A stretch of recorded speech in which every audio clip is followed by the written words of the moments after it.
I want to welcome everyone to Hawaiian IANDS. I'm your host, Shaun Lether, and I am thrilled to have once again our very special guest, Dr. PMH Atwater. In 1977, PMH Atwater died 3 times in 3 months. During her third near-death experience, she heard the voice like none other, which led her on a 46-year journey to establish that the near-death phenomenon is not some kind of anomaly, but is rather a part of a larger genre of transformations of consciousness. Her years of near-death research, personal experiences, experiments, as well as researching altered states of consciousness, mysticism, psychic phenomenon, and the transformational process has led us all to a greater understanding of spiritually transformative experiences. PMH is the author of 19 books, including the Big Book of Near-Death Experiences, the ultimate guide to the NDE and its after effects, which is a must for anyone interested in near-death experiences. And you can find the link below. Today, we're here to talk about childhood near-death experiences and how they are different than adult NDEs. And we're also going to be discussing PMH's book, The Forever Angels, Near-Death Experiences in Childhood and Their Lifelong Impact. The research in PMH's book, 2 studies, covers 397 child experiencers between the age of 0 and 5, birth and 5, some up to 7, and took over 20 years to write. It seeks to answer what changes occur when the power punch of a near-death experience happens to the very young. Their brain, mind assembly, nervous and digestive systems, skin sensitivity, and the flow of consciousness itself. It seeks to answer why do most remember the other side as a flowing stream of consciousness, the comings and goings in spirit beyond form. And followed is why most child experiencers do not bond with parents, seeming to remain connected to the other side. And they're often considered psychic, intuitive, or empathic. Many become highly successful in life while at the same time harboring thoughts of suicide, wishing to get back to their real home. This is so prevalent regardless of age that PMH devoted an entire chapter in the book to PTSD and NDEs. With that, I want to welcome my very good friend, PMH Atwater. Hi. Hello, everybody. Well, I guess I'm on. Okay. You are on. Thank you. For a second, we saw somebody else on their sofa. But it's now, okay, it's now my turn. It's your turn. It's my turn. Well, I get to talk about the kids. And I get to talk about those children between birth and age 5. Some of my research includes 6 and 7-year-olds, but most of it, the focus then is on the very, very small. So I'm talking about, people who remember birth. In my study of 397, people who could remember their near-death experience or something like it, at that very, very young age, most of them could remember their birth. So wake up, doctors. These kids are coming in wide awake. Contrary to nurses and doctors who are slapping them around. And very much so, a lot of them who can remember life in the womb. So I'm talking about 1/3 of my research base could remember life in the womb. So this idea that a baby is just, a bunch of tissue is absolutely false. In fact, 2 in my research base could remember who could remember before birth. and you know, what was happening when their father and mother conceived them.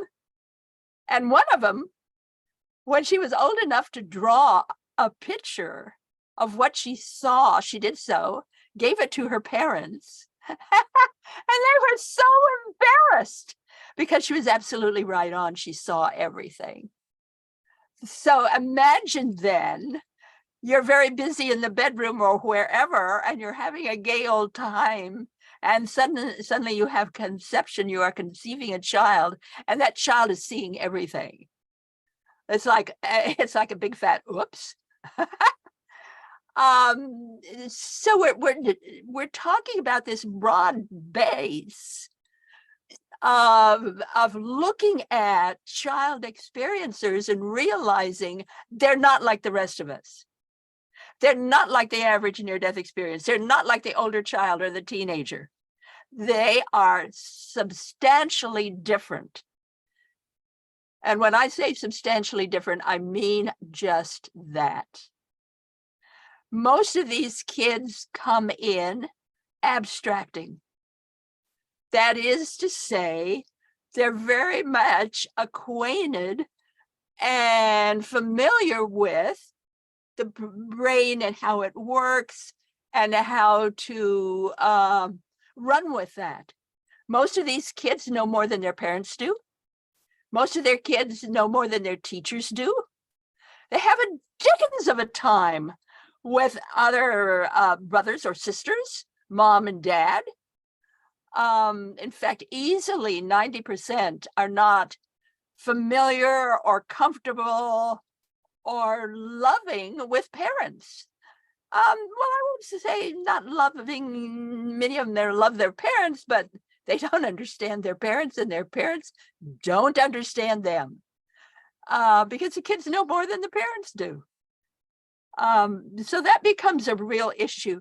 In my research base, 397, I had one child experiencer whose first experience happened when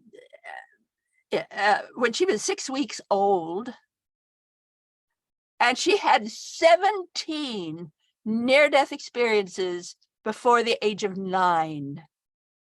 Look at that. 17 near-death experiences before the age of 9.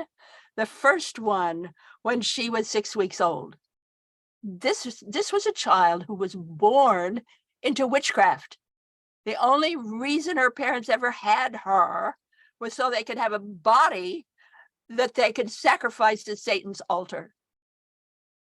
And of course, she went through a great deal in her life. She managed to survive her parents, and it took her many decades before she could figure out what's going on here and why, and to realize that this was for her to learn, that she came into this lifetime to learn unconditional love. And yes, the day came when she could forgive her parents and walk on. So, her story is just like, wow. And her story is in the book, The Forever Angels, indeed. Most of these kids call themselves birthers because they're born before they have any real idea of what life is, or what parents are, or brothers and sisters are. It's really hard for them to adjust to that. It's equally difficult for the parents and the brothers and sisters to adjust to them. Many times there is no real adjustment at all. They sort of put up with each other, sometimes more than that. I'd like to tell you a little bit about Penny in my book, The Forever Angels. She had her experience in the womb every time her mother smoked. Are you listening to all pregnant women out there? Are you listening? The child in the womb, and yes, it is a child. It's not just a blob. It's a child. They will take in your tobacco or your wine if you're drinking, beer, whatever it is you're drinking. That affects them. And in this case with Penny, it was her mother smoking. And every time she smoked, that little kid in her womb felt like she was going to die. She smelled it all and just did not like it at all. So she had a very difficult time putting up with a mother who smoked. And it did have an effect on Penny as she grew. Then we've got other cases, like I'd like to talk just a little bit about Alma. Alma's case was, she was about 2 years old, I think, when she was raped by a family friend. She was in her bedroom. The man came in. He was a rather large man, shut the door. And because he was a friend of the family, nobody thought anything about it. He went over to Alma's bed and got on top of her. Now, this is a grown man with a big belly, and this is a little bitty kid. So he literally suffocated her. She was suffocating by his belly over her mouth and nose and, face, along with all the pain. And she had a quick out-of-body experience. Now, we hear about out-of-body experiences all the time, especially with children. I want to go down in record right now as saying an out-of-body experience with a child is not an out-of-body experience. It is a defense mechanism. It's a defense mechanism whereby that child can save their ego, can save their soul by leaving the body and floating up above or way out of harm's way. Again, a child who is raped,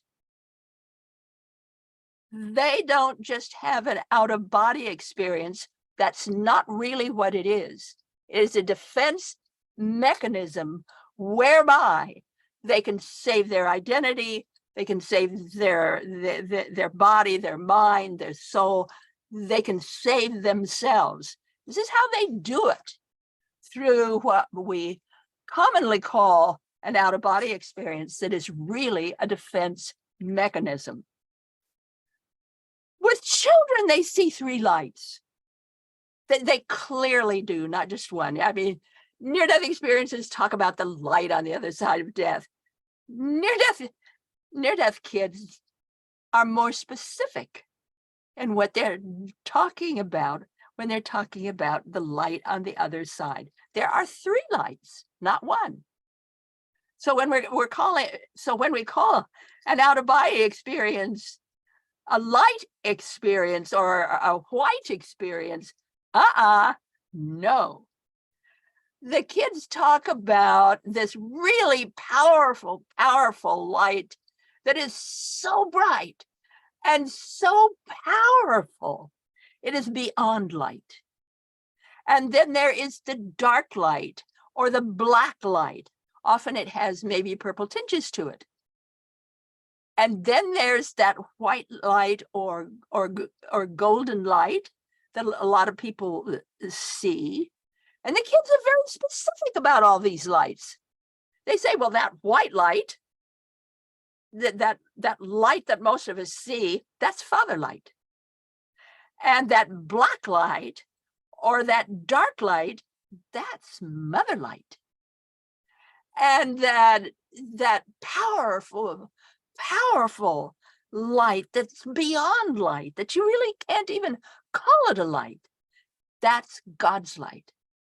And the kids are very specific. They say, well, the mother light and the father light, they come from God's light. I just love the way the kids are so specific about that. The idea of three lights. So a near-death experience is not just a bright light or a white light experience. Not at all. With a lot of people, it's also the dark or black light. Now, I want to say here that there's something very healing and unusual about that black light or that very dark light. Not negative at all. Some of them are negative, but very seldom will you run across one that is. Counter to that, it's very, very positive. It's just something very uplifting about that black light. In my book, The Big Book of Near-Death Experiences, there is a drawing in that book by a man, not a kid, a man, who was in the hospital. He was due for surgery. It was an emergency. And they were going to do the surgery in the morning. During the night, that man was engulfed by the black light. He saw the black light coming. There's a drawing of it in the book. He saw the black light coming and it engulfed him. And in the morning, he was completely healed. He didn't have to have the surgery. So that black or dark light is an exquisite light, incredible in every way you can think of. You know, these kids come back with these different abilities, like synesthesia. Very seldom does anybody talk about synesthesia. What it means is multiple or different ways of sensing and seeing and picking up information. It has to do with the limbic system. It has to do with what we're able to sense through the limbic system. Let's talk about this because it is so important. This is one of the things that really gives kids the ability to abstract, is they have this synesthesia. Again, multiple senses, different types of senses. For instance, I'll talk a little bit about myself. When I was a kid, although I did not have a near-death experience, I was born with synesthesia. And I'm taking a big, loud say, wait a minute here, teachers everywhere, be alert for kids in your classroom who have synesthesia, because more and more kids today are being born with synesthesia. Okay, I was born with synesthesia, which means I had multiple sensing. So as a kid in first grade, I spent most of my time on a tall stool wearing a conical hat that said dunce on it as an example of a bad child who told lies. Well, I wasn't lying. I mean, I could smell color.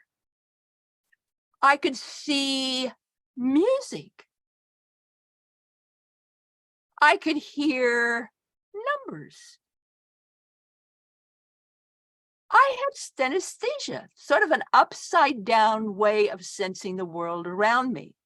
I wasn't a liar.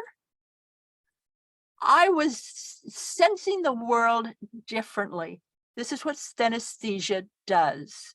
A lot of adults come back with synesthesia too, but not like kids.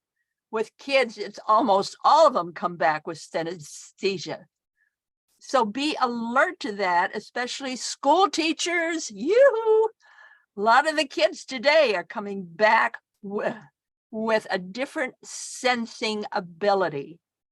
And it's synesthesia, or the idea that the limbic system in the brain is operating in a different way. So your senses are different. Another thing that I want to call your attention to, well, we've already talked about multiple senses. There was another one I wanted to talk about. Let's see if I can find it clearly, because I've got all my notes here scattered all over. And I may find it and I may not. If I don't, I'll scoot right along. But the idea that these kids come back really more intelligent than the average child. It is nothing at all for a 2-year-old or a 3-year-old to have their own library card. It is nothing at all for a 4-year-old to be reading the Wall Street Journal and understanding it. Yoo-hoo. These kids are smarter than the average kid and having lots of problems in school because of it. One youngster performed so well in math at school that it alarmed her teachers, and her teachers brought in an expert to find out what was going on here, why this kid was a whiz kid. And it so alarmed the child that she shut up and wouldn't do it anymore. You know, they come back with a different way of viewing numbers and rhythms. And well, again, they're abstracting at a very young age. Most people don't have to abstract till they're in their teens or in their 20s. Can you imagine a 3-year-old who's abstracting? Let me give you one particular case study. This is a boy who drowned about halfway through the 1st grade. And he came back, and he is suddenly very, very different. You know, what are we doing in the 1st grade in most schools in our nation? They are reading See Spot Run, Dick and Jane. This kid comes back and he asks the teacher, why was the book Robinson Crusoe ever written? The teacher, they had to put him in an advanced learning class. Another one came back. This is a boy in Atlanta, Georgia. And he was about, maybe 5 years old. And he was having breakfast. And here's the breakfast box in front, and family's around, and he's eating his cereal from his bowl, and he's reading what's on the breakfast box, in front, reading what's in front, and then without moving the box, just keep on eating. He read what was on top of the box, what was on both sides of the box, what was on the bottom of the box, and what was on the other side of the box without ever touching the box. And he was 100% correct. These kids are picking up all kinds of different ways of experiencing the world around them, which drives the parents and the brothers and sisters absolutely nuts, if not bonkers. Because they don't know how to handle this. They're going, what? This kid isn't lying. Where is this coming from? How do we handle it? What do we do about these children?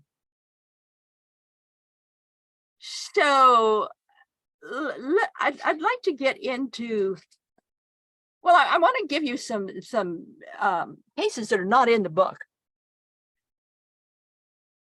Because it gives you a further idea of what can happen even in an older child. This is Olaf Sundin.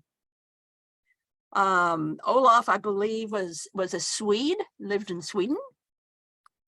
He had a botched tonsillectomy at age 14. During his, and he died. During his death, he was filled with all knowledge, came back, and he knew enough not to tell anybody. This was a smart kid. He didn't tell a soul. And as soon as he could, he got into college at a very, very young age, got a PhD in chemistry, and he is responsible today for 100 chemical patents that turn trees into paper and pulp that we use all the time. This little Swede, this little kid who had a near-death experience, same kind of thing with Marcel Vogel. If you know anything about Marcel Vogel, he was age 6 when he had his near-death experience, died of double lobar pneumonia at age 6. While he's dead, he heard a voice say, guess what he heard that voice say? You will be a phosphor chemist. You will do pioneering work in luminescence. You will write a book and create your own business. This kid has told this at 6 years of age. Well, not only did Marcel Vogel do all of that,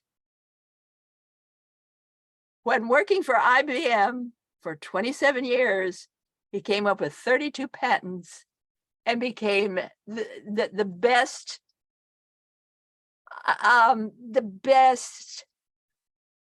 what can I say, knowledge person on crystals we've ever had. We've never had anyone, even today, even as smart as the people are today, as intuitive as the people are today, no one has yet been able to bypass the work of Marcel Vogel. And he got all of that when he was 6 years old during a double lobar pneumonia. Just the kinds of things that can happen to little bitty kids. Well, what does this do to the kid? Easily, over 90% do not ever really love their parents. They might like them, but that love, that deep love isn't there. It just isn't there, because they know their parents are not their parents. They know that. They know that they came from flowing streams of consciousness. Notice I did not say past lives. Some of them talk about past lives in the book. Certainly, there's that chapter in the book, or pictures, stories of their various experiences in the book. But most of them don't tune into past lives at all. Hear that, everybody out there? Yoo-hoo! They don't tune into that at all. They think that's rather silly. Past lives, silly. What matters is that stream of consciousness that they checked out of to have this life, and then they go back to when this life is over. They come in a dip, do what they have to do, and then leave. It's a life then to them is just a dip in consciousness. It's not a matter of past lives at all. I think we do that for our fantasy. I mean, I remember many of my past lives, and it's an idea of fantasy, really. What really matters, what is really incredible, is this idea of consciousness.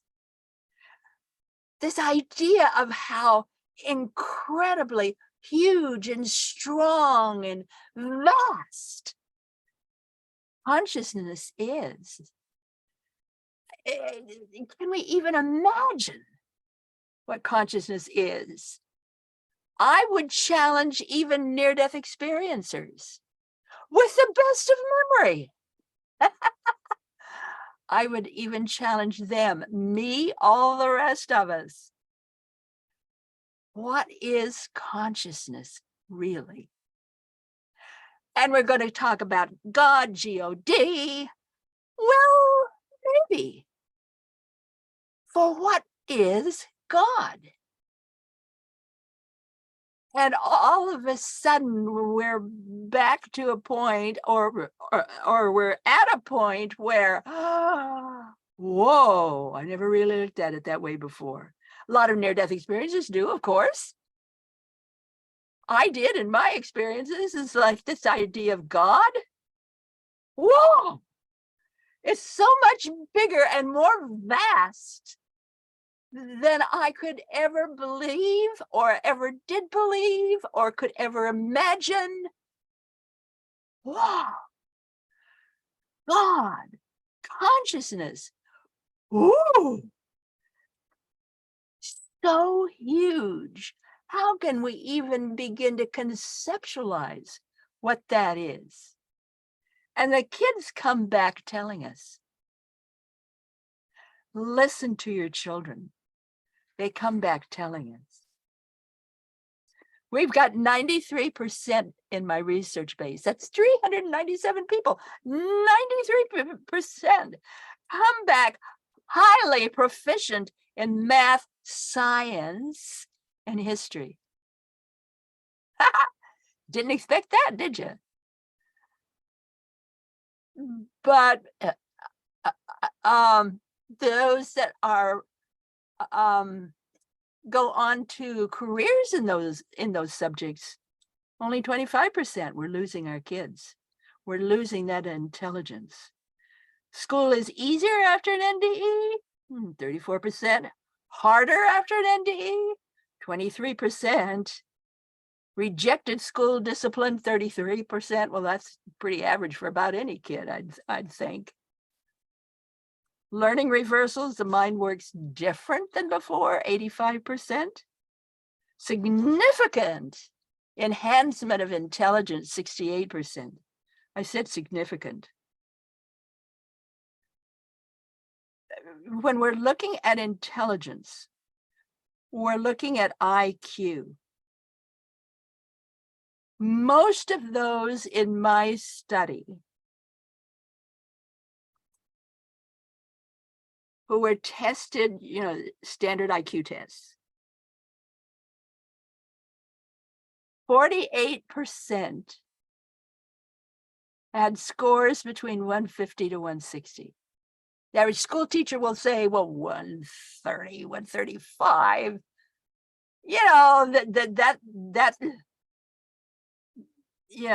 That's a whiz kid. I'm going to say again, 48% in my research base were scoring between 150 to 160. However, if they had it, listen to this, if they had a near-death experience between birth and 15 months, so we're talking little bitty ones, they had that score, 150 to 160, 81% of them did. In fact, many of them, their intelligence score began at 180. We are talking about something so significant. I truly believe more research has to be done on this. And I'm doing what I can to interest people. If we've got any doctors out there that are listening, get a hold of me. Really, really, really would like to talk to you. We've got this incredible intelligence. 74%, remember that, 74% are very successful in their lives. A number of them became millionaires. Same figure, 74% were suicide prone. Same figure. Why?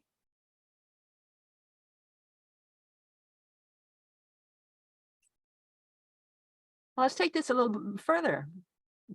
PTSD versus the NDE. 30% were positive about having a near-death experience. 61% were negative. They were not at all happy that they had a near-death experience because it interfered in their life to a point where they found it difficult to handle. That's why I have that chapter in the book. You know, again, we're talking about the Forever Angels. There's a chapter in there on PTSD. But for an NDE kid or person, it's not the same as with your average, the idea of suicide prone. No, for them, they just miss heaven. They just miss heaven. Do you know, for those of you who have a kid right now that, you know, might have had an NDE, the quickest, easiest, and safest way to handle them is to teach them visualization techniques as a kid, or even as a teenager, for adult too. Visualization techniques. In other words, teach them how to go back there, enjoy it again, and then come back here. Visualization techniques, they can go back and then return to their life here, and everything is fine. Please teach them that. I want to broach the idea of abortions, because we've got this fact, and I believe it's truly a fact, that a child of any age can have a near-death experience. Babies can have near-death experiences. What's this thing about abortions? That's a big thing right now. Let's talk about that.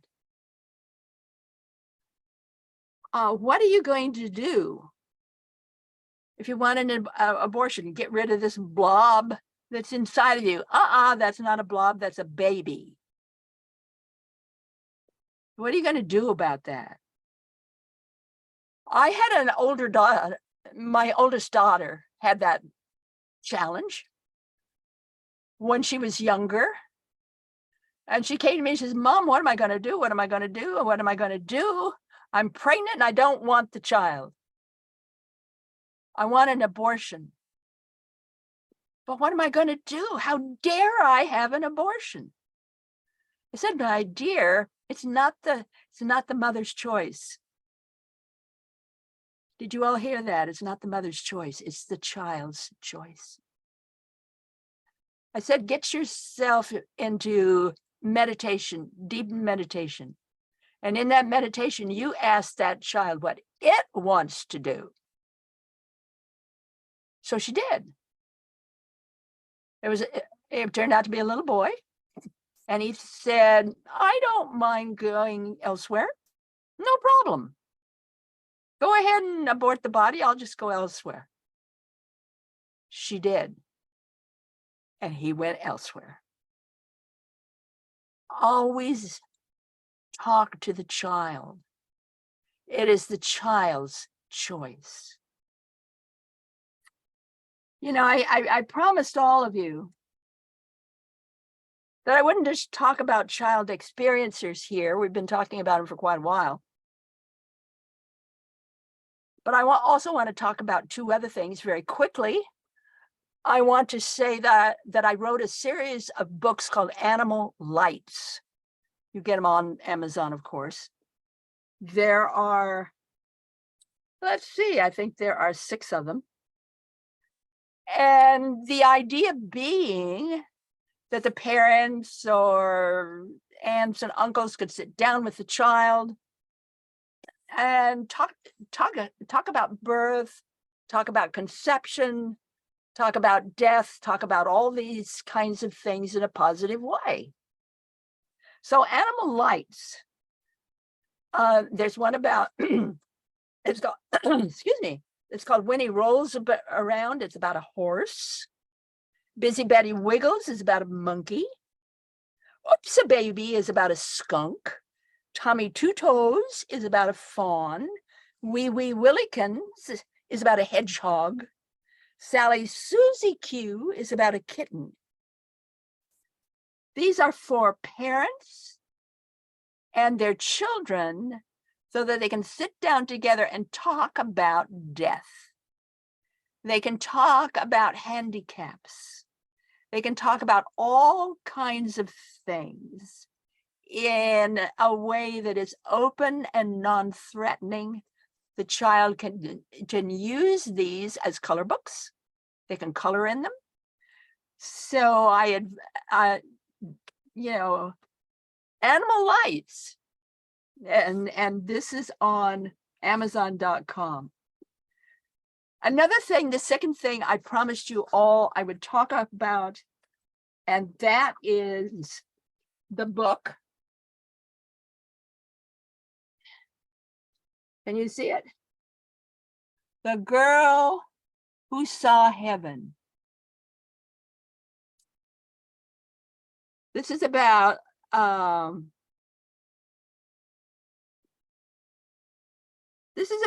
child who got caught in a tornado. This is during 2011, April 27. This is an EF5 tornado that hit where she was living. It was, let's see, where was it actually occurring? It was around Arab, a small town about 70 miles north of Birmingham, Alabama.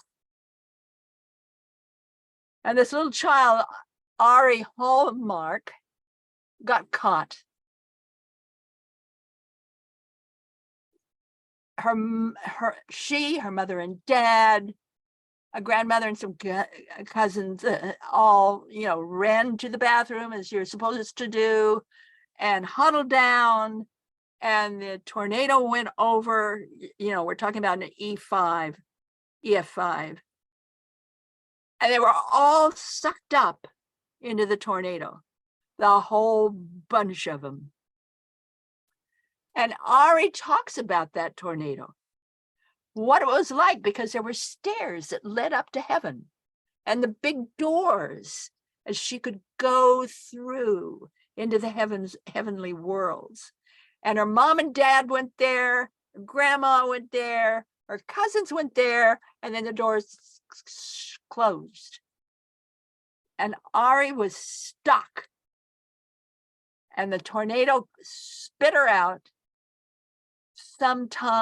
someplace a little bit, I believe, north of her home. And she really damaged.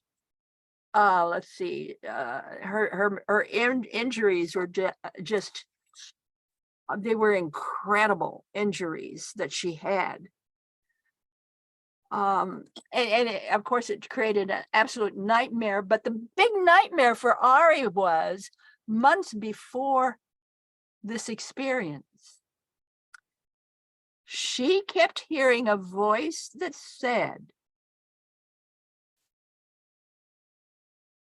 let's see, what is that voice that's talking to her? She had a voice like a dream, and it said over and over again, Ari, you need to prepare yourself. Soon you will be alone. And she's just barely 6. She's getting this voice saying, Ari, You need to prepare yourself. Soon you'll be alone. And this goes on for months, driving the little kid nuts.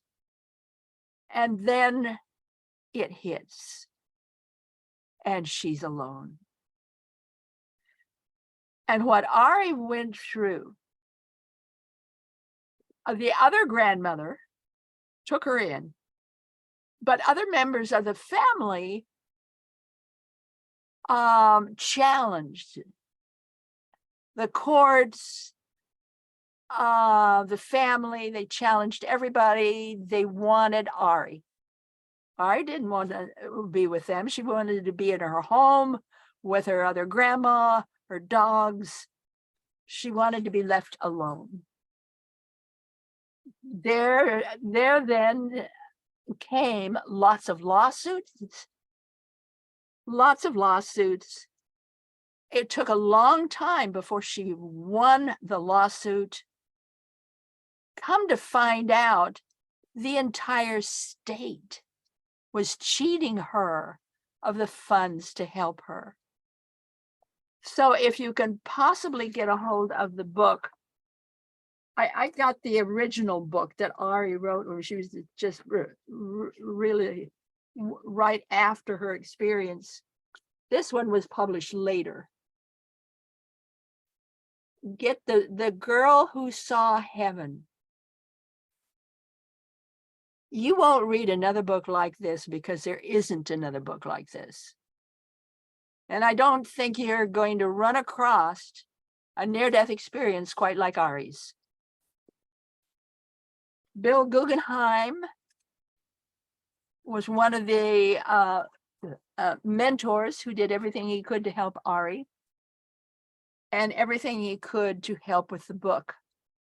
In fact,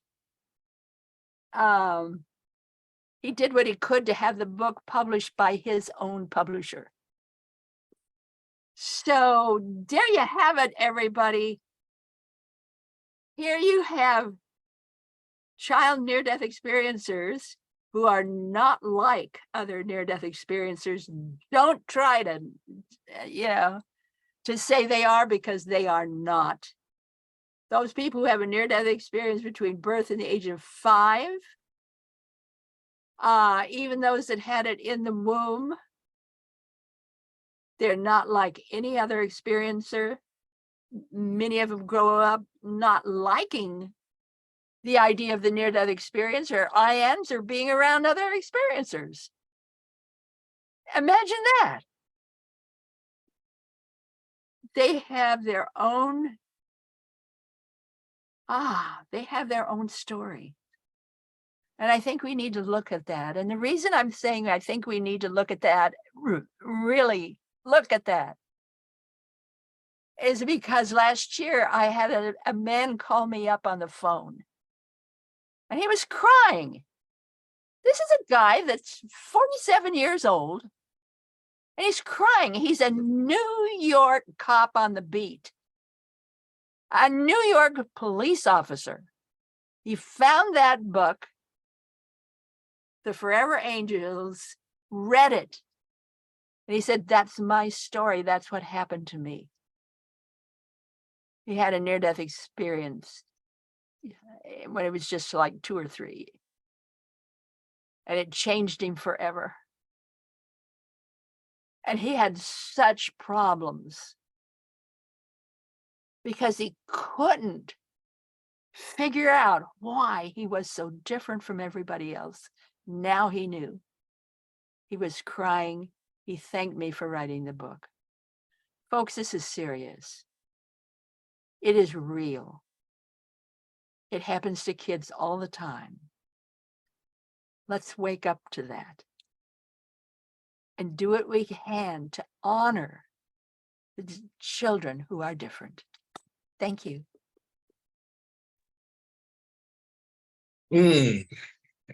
Thank you, PMH. I wanted to mention, so for those of you who might not know who Bill Guggenheim is, he wrote the book Hello from Heaven. And And what is so amazing is PMH and him were very good friends. I got to know him a little bit, but the actual day he passed, I thought, oh, I need to hurry and have him be a speaker, not knowing that that was the day that he passed. And so he has been in direct communication with PMH and myself. And so it's a big deal what he tried to do with Ari. So if you can, check out the book. And for my friends that are interviewers, you will not get a hold of Ari to do any talks anytime soon, right, PMH? Right. But I just wanted to honor Bill and all the work that he has done, and that he's a master of after-death communication himself now from the other side. And wow. So briefly, because there's so much I want to ask and say, but how about the Claires, about NDErs, children, NDErs, you know, you know, claircognizance, psychic abilities, so forth. What did your research show as far as these gifts that young NDErs might have? Well, certainly most NDErs have those gifts. But with children, what I noticed the most was they truly still live there on the other side. They truly still have that ability, that knowledge, that familiarity with the other side, to the point that this side seems a mistake. It's like, why are they here? And some of them figure that out, and some of them have a really tough time integrating to this side of the veil, if you will, the idea of wearing a physical body in the physical plane. That's kind of a misnomer. It's like, why am I here? And this idea of gifts, let's focus more on the fact that they really know they come from somewhere else, and they identify with somewhere else. And their big challenge is to realize here is where they are. Let's do something good about this. Let's see what we can do about this. Let's see what we can do to make life better. Remember, 74% did a lot with their life. Some of them became millionaires. But that same number, 74%, had real problems staying in the earth plane. They didn't like being here. And that's why I have this chapter in the book called PTSDs versus NDEs. Once they got to that point where they could take that deep breath and say, it's all right to be here. It's all right to be who I am. Yes, I can enjoy this. Then they had a lot better life and enjoyed their life a lot more. But the idea of being more psychic, most of us are more psychic. The idea of having out-of-body experiences, most of us have out-of-body experiences after our NDE. So I won't say they're more of that. What I will say is that they have that greater intelligence, almost all of them do, where they see things and feel things and know things from a different level. Yeah. I just wish that you were my preschool or kindergarten teacher because, my NDE at 6 months old, Whoa, I'm one of those that I didn't understand. you All I never knew, did. all I knew is it wasn't me. And I Yeah. knew things that I knew that I shouldn't know, but it wasn't me that knew it. And so I'm sitting there just thinking how much I do wish I knew you then, because a lot of grief for me and a lot of childhood experiencers would have been different. But Well, it's like that I cop on the beat. Remember in New York? yeah, That cop on the beat. yeah, And when he finally found my book, he said it explained his whole life. yeah. And what's funny, it's taken a few more NDEs for me to finally get it. No, Right, exactly. yeah, It's so it's finally making sense. But when I look at myself back then, gosh, I wish you were my teacher. And I would love it if we could actually take this video and send it to every school out there. oh, yes, yes, yes. And for all of the rest of you, be sure you get my book, Edgewalker, The Many Lives and Deaths of PMH Atwater.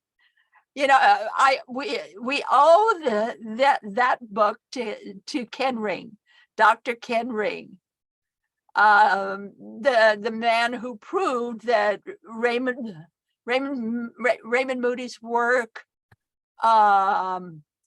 stands and is valid. He's the man who proved Raymond Moody, Dr. Kenneth Ring. He's the one who discovered that I was doing near-death research. And in fact, not only was I doing it, I had come to all kinds of conclusions already. And when he found me finally and sat down and looked at my work, he said, "You know more about the near-death experience than anybody else. You need to get yourself up to Storrs, Connecticut and meet the others who are doing what you're doing." And I said, "There are others that are doing what I'm doing? You're kidding." Because I'd never heard of Raymond Moody. For me, it was Dr. Elizabeth Kubler-Ross. And she was the one who told me about my near-death experience, or what a near-death experience is, when I met her at O'Hare Airport. And her plane was late for New York, for Europe. And so the two of us sat down on a bench like a couple of kids. And I told her about my 3 near-death experiences. And she looked at me and she says, "You are a near-death survivor." She never used experiencer. She used survivor. And indeed that's what I was. And it was from her instruction that then I began my work. After I left Boise, Idaho, first place I went was Chantinalaya in Southern California, where she had a ranch, and went through her big intensive at Chantinalaya in California, and then journeyed across the United States. I'm a cop's kid. I was trained by that, by being in a police station for so often, waiting for Dad to be able to take me home if he had a coffee break. So, I was raised in a police station, always around police business, and in my dad in the cop car coming and going all the time. So I grew up with police investigative techniques. And so that's what I use as my protocol. It's what I know. And so you'll read about that, certainly in my book. And you'll come to better understand why I was told in my 3rd near-death experience, quote, "Test revelation. You are to do the research. one book for each death. And so I did. I did. I obeyed. I went out and did my work. For those who didn't get to join us in June, right? It was in June when we did that. We talked about Atwater, the book, and about PMH's life. I'm a little slow at getting everything edited and up on Hawaiian IANDS, but we're going to have that out shortly. So if you didn't get to hear PMH's story, her personal story, subscribe to the Hawaiian IANDS YouTube channel and we'll have it up there because it's an amazing story. I mean, in the 70s, 77, what year was it? What year was your first NDE in Idaho? 1977. That's what I thought. All three of them. Well, they happened in 3 months. Right, yeah. 3 And months. yeah, and it's so amazing. It actually brought tears to my eyes hearing that story. And so so hopefully everybody will get to hear that. If you can't wait till I get it edited on YouTube, you can go on Hawaiian IANDS and search for the live replay because it's in there. But I want to ask some questions from people about your research. And again, as I've already said, several people, somebody even in the very beginning said, in the very beginning, how much it was validating their childhood experiences. So it's just so important that you know how honored and helpful you have been for so many of us. I want to just briefly say, do you remember So? And I won't spotlight you, so you don't need to be embarrassed, but So, remember you published her poems. Oh, yes. So today's So's birthday. So I just want to say happy birthday, So.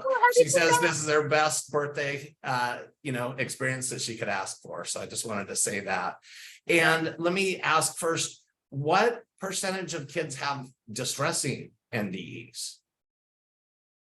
I'm not going to talk about kids. I will say that the distressing NDE, in my research base, 1 out of 7. So a lot of people have the distressing ones. Right. This idea that they're all heavenly is nonsense. That's not true. But kids, you don't know if they have less or more or. The very, very young, very seldom ever. In fact, I don't think I've ever heard of one that was distressing. What's distressing for them is afterward. Right. And trying to live in their family, be with their siblings, go to school. That's the nightmare for the little kids. That's what I suspected you were going to say. That's why I wanted to know that. Because I learned just now, I wished I'd known a long time ago, not now, but in the last few years, that saying, ask not a sparrow where the eagle flies. And I didn't realize as I was trying to get information and help, I was asking people who couldn't help me because they didn't know. Yeah. That's why I wished you were my teacher. And well, you are now, but I wish back then. So, okay, so how about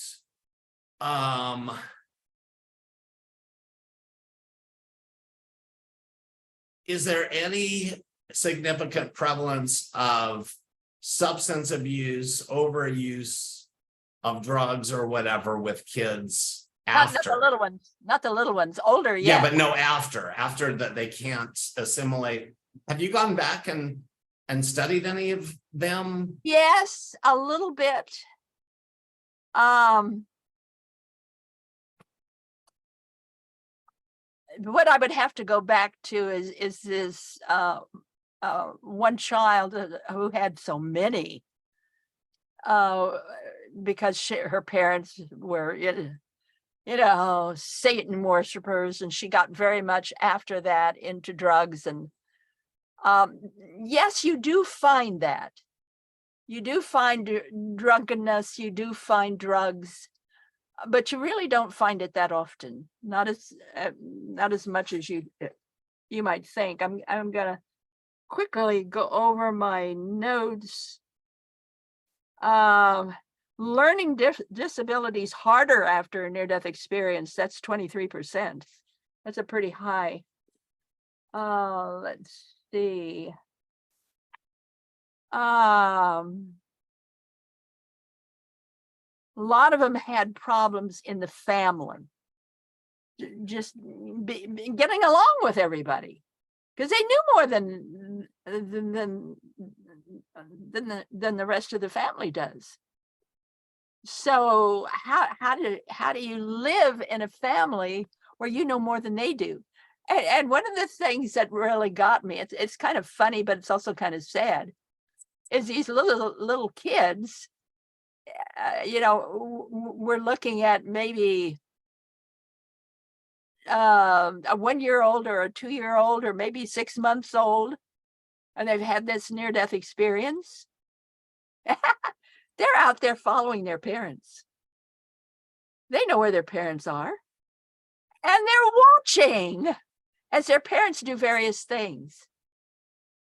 So this idea of, if you have a child experiencer that's under the age of 5 or under, maybe up to 7 years old, but specifically 5 or under, know that kid knows wherever you are, if you're a parent, and they know what you're doing because they're probably watching you. This idea of out-of-body experiences to them, that's normal. That's just part of life.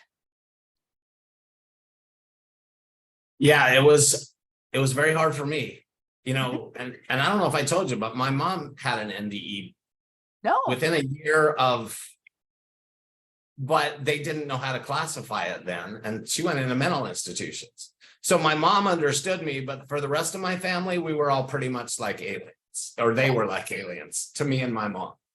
That's very typical. What you went through is very typical. Yeah, it was very challenging, and that's why it's so important. And I just love all your information, and I would love if we can. So hopefully everybody will share this video with teachers. Get this out to parents and teachers. Absolutely, get that book out there. Yeah. What about autism? Does that play any? I've run into autism with the older ones, not younger ones. And what I found was the autistic individual,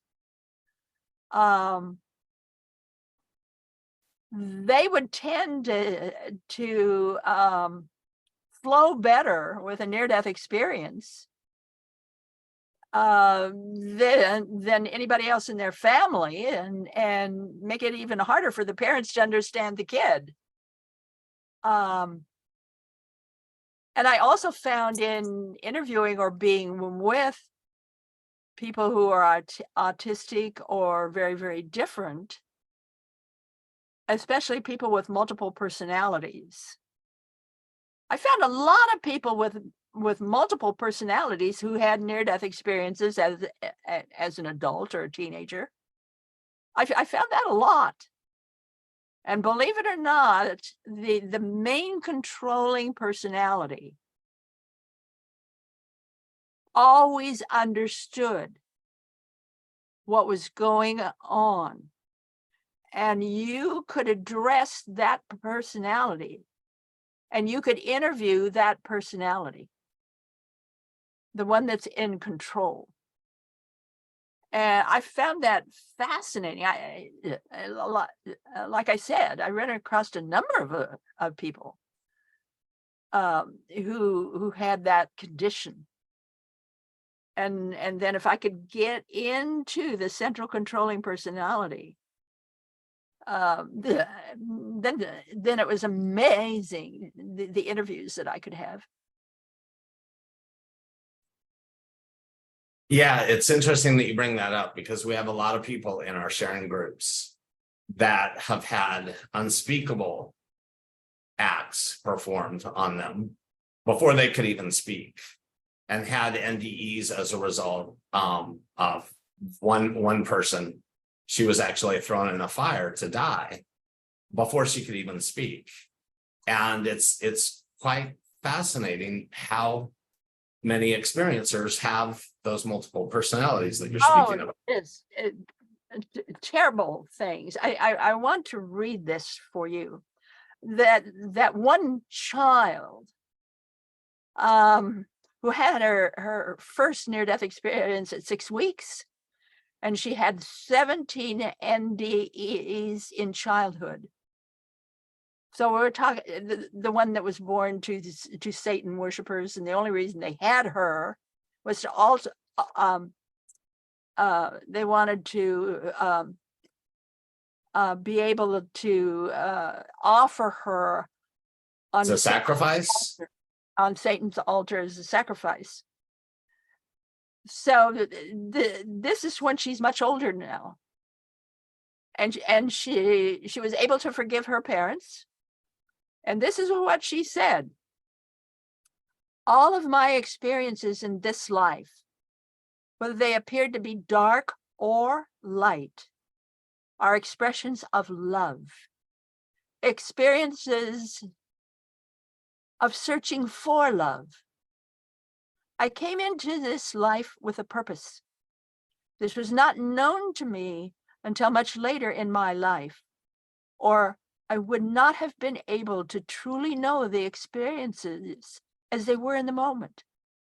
What I know today has brought everything full circle. Look at that.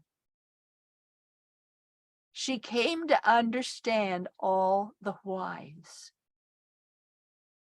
and she accepted them, and she learned from them. That is so beautiful. I actually want her quote because, one of our Facebook groups has grown to be about 220,000 people now. And that is one of the biggest things for people that haven't had NDEs to understand is that ability of an NDEr to forgive the perpetrators, quote unquote perpetrators. And so I love that you're sharing that. And I love that. That's in the book. Yeah. It's in the book.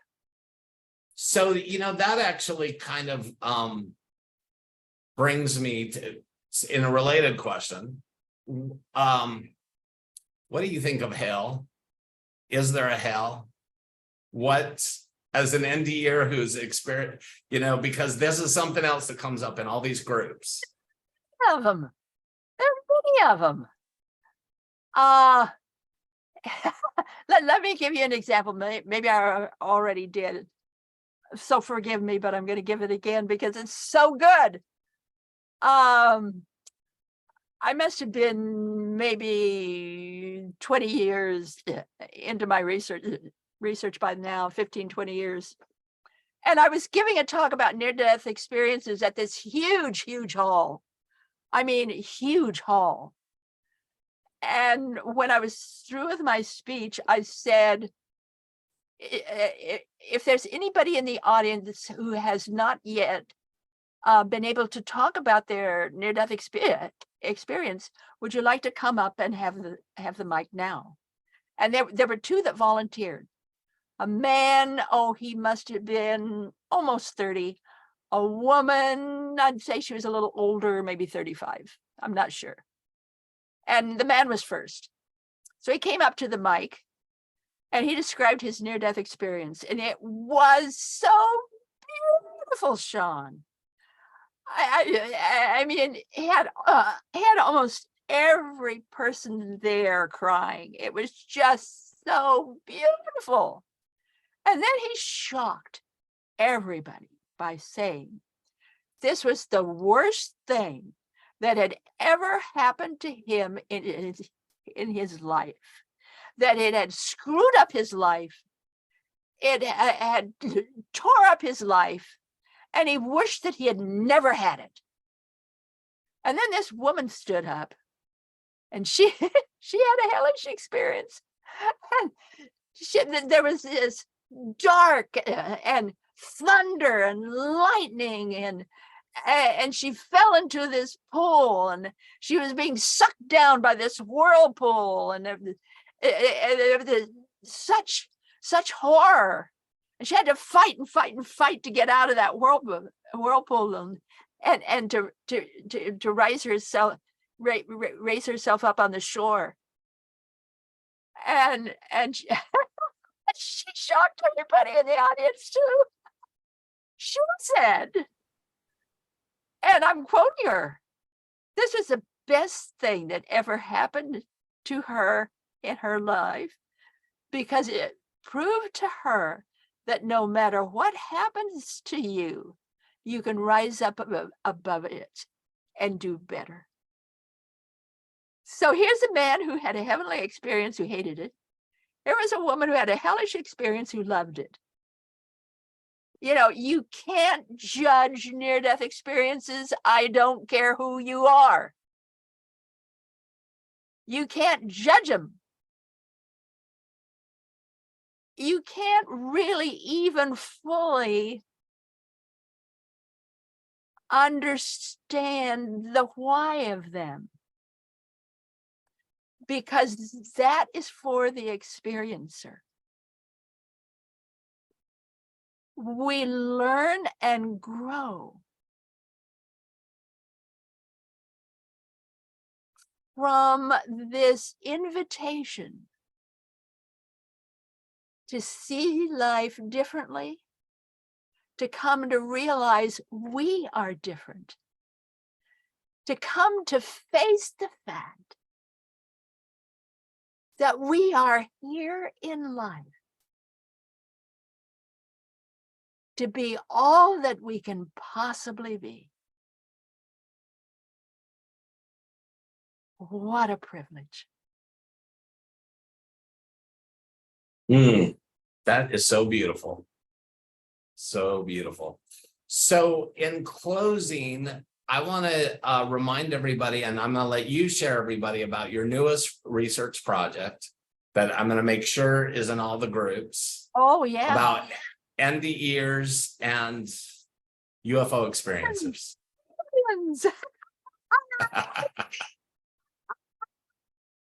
Yes, I have started another research project. No, I didn't want to. That voice that spoke to me when in 1977, that I call the voice like none other. It came back last August, must have been about mid-August, about 3:15 in the morning. Instead, I had another project to do, and I said, no, I don't want to do it anymore. Well, I am. Doesn't do any good to argue with that voice. And this project is any near-death experiencer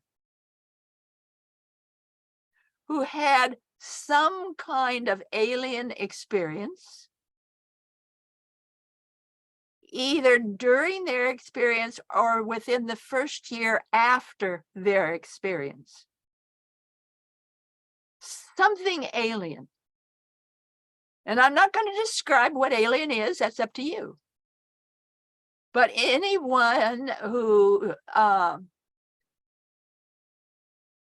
had something alien happen during their near-death experience or within a year after their experience, I want to hear from you, please.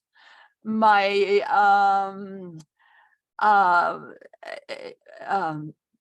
email, pmh@pmhatwater.com. So PMH is twice, pmhatwater.com.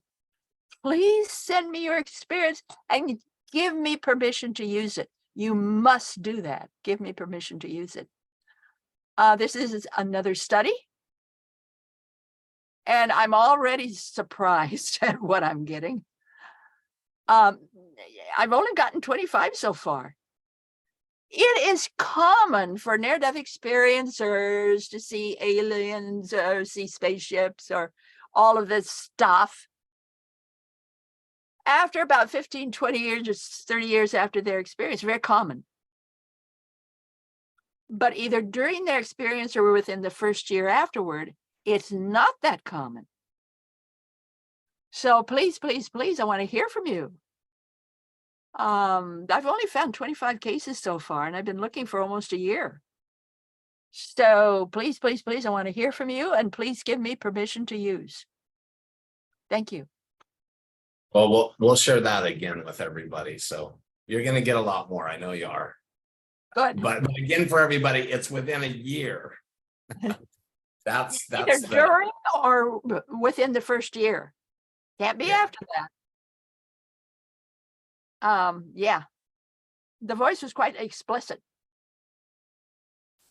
So what are your parting words that you would like to share with everybody, other than I hope you will all join us at the IANDS conference 2023, either online or in person. I speak September 3 at 12 noon. And you can also bid to have a lunch with PMH. Oh yeah. Right? Remember? I have that on Wednesday. Yeah. So people can bid on that. Terry will be with me. You be up there, and he had. Oh, I know. I'm having lunch with you regardless. So you and Sarah. So or dinner or something. Yeah, Terry had his experience at the age of 9. I know, and one of these days maybe we'll coax him to come and share a little bit. I don't think so. Terry is PMH's husband for everybody. Yes. We met during a Zen meditation meeting in 1980 at the Unity Church in Roanoke, Virginia. We married 6 weeks later. We are still married. That's 43 years. And I can honestly say the marriage gets better every year. And you guys are very different. He's not into all, even though he's had this experience. Not at all. He's not interested in coming and talking about it. He's black, I'm white. Well, actually, he's brown and I'm speckled. But you know, what can I say? Yeah, he's another. Yeah, he what? He's another race. Yeah, and that's what what I think. So so many people don't realize, which is so cool, and that you guys were. I mean, you've been a groundbreaker on everything you've done, but to be an interracial couple 40 years ago, that's a pretty big deal too. 43 years ago. Yep. Yeah. Especially in Virginia. Yes, they had segregated the schools by then, but it's still, it still was a big deal. If we've got time, I'll give you a little quickie. While we were dating, sure, yeah, we went into this really nice restaurant, and people. The minute they see us two together walking in, they would put down their knives and forks and turn and glare at us. And I would always wave. I would say thank you. And when I did that, they would smile back and pick up their knives and forks and keep eating. So Jerry was so distraught. So when we got out of the restaurant, he would say, "Don't you know what they're doing in there?" I said, "Sure, I know what they are doing. They are giving me their attention, and that is pure power." And I was just saying thank you. That's so beautiful. They gave me and Terry leads a Course in Miracles group. Yes, he does. And yeah, that is so awesome. So I hope karate and all that kind of stuff, big guy. Yeah. And still one of these days, that's my goal. He's going to come and just. Good luck. He'll probably say no. Right. I know, but I'm persuasive, as you know. Oh, okay. Good luck. Yeah. So thank you so much again. And thank you everybody for joining us. It's been another beautiful night. And I'm just so honored, PMH. We're also indebted to you and 19 books. And there's several more that are coming out, at least what, 2 or 3, Well, so. at least 2. Oh, and you know what else we should let everybody know? My free Is- monthly newsletter.